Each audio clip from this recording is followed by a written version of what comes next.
చిన్న కుటుంబం చింతలేని కుటుంబం అంటారు కదా! నా దృష్టిలో చిన్న కుటుంబాలే చింతున్న కుటుంబాలు. ఎందుకు అనంటే వాళ్ళకి పిల్లలకి చెప్పేవాళ్ళుండరు. హ్మ్. పెద్దల్ని అదుపులో పెట్టేవాళ్ళుండరు. మనం ఏం చేసినా అడిగేవాళ్ళుండరు.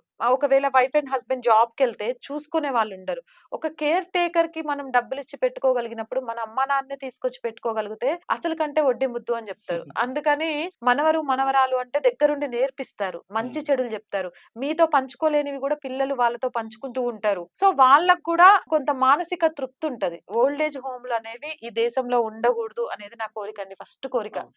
సో, పేరెంట్స్‌ని రెస్పెక్ట్ జేయండి. నువ్వు స్వదేశీ జేయాలన్నా, కుటుంబ ప్రబోధం జేయాలన్నా, సమాజానికి ఏదైనా చేయాలన్నా ఫస్ట్ నువ్వు ఇంట గెలిచి రచ్చ గెలువు. ఇంట్లో అవును. నువ్వు సంస్కరణ జేసి, ఇంట్లో నువ్వు ఆచరించి తర్వాత బయటికొచ్చి చెప్పు. ఇంట్లో పేరెంట్స్‌ని తిట్టుకుంటూ నువ్వు బయటకొచ్చి అమ్మా, నాన్నను ప్రేమగా జూడాలి, లేదా మదర్స్ డే రాంగానే లేని ప్రేమంతా గుర్తొచ్చేసి సినిమా పాటలతోటి ఒక వీడియో జేసి పెట్టాలి. అసలు మదర్స్ డే మనది గాదండి. ఎందుకంటే విదేశాల్లో ఏ అమ్మకు ఏ నాన్న, ఏ నాన్నకు ఏ కొడుకు అనేది తెలియని ఒక సంస్కృతి ఉంటది గాబట్టి, మనల్ని కన్నోడెవడని గుర్తుకు పెట్టుకొని ఆ ఒక్కరోజు ఎళ్లక్కడ మనం వాళ్ళని కలిసి విష్ చేసి వస్తూ ఉంటాం. కానీ హ్మ్. ఇక్కడ అది కాదు. వాళ్ళెంత ముసలోళ్ళవ్వని ఎక్కడో ఒక దగ్గర విడాకులు అనేవి గాని కోటికో, నూటికో ఇక అవి లేవు అని చెప్పను. అవి కూడా ఉండకూడదని కోరుకున్నా కొన్ని మన చేతుల్లో ఉండవు. అవును.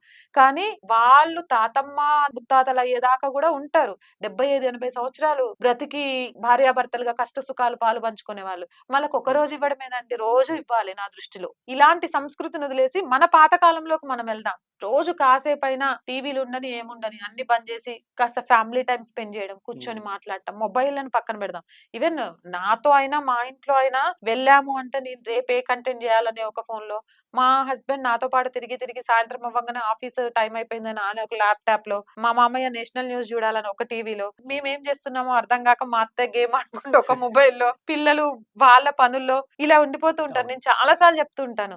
ఏముంటది రోజు మాట్లాడదని అడుగుతారు. ఏముంటది కాదు. ఏముండదు రోజు మాట్లాడుకోవడానికి. ఒక్క రోజు మాట్లాడి చూడండి ఏముంటుందో తెలుస్తది. ఫస్ట్ ఆఫ్ ఆల్ ఫ్యామిలీతో మాట్లాడితే సమాజంలో ఎక్కడైనా మాట్లాడొచ్చు. ఎక్కడైనా గెలవచ్చు. నిజం. నీ కుటుంబమే నీకు బలం. నీ కుటుంబమే నీ బలహీనతగా ఉండాలి. ఇంకెవ్వరు నీ బలంగా మారకూడదు. ఇంకెవ్వరు నీ బలహీనతగా మారకూడదు. అండ్ ఇంకొకటేందంటే, తల్లిదండ్రులు పిల్లలతోని ఒక కమ్యూనికేషన్ లేదనుకోండి, పిల్లలకు ఇల్లనేది ఒక నరకంలాగా ఉంటది. హాస్టల్ లాగుంటది.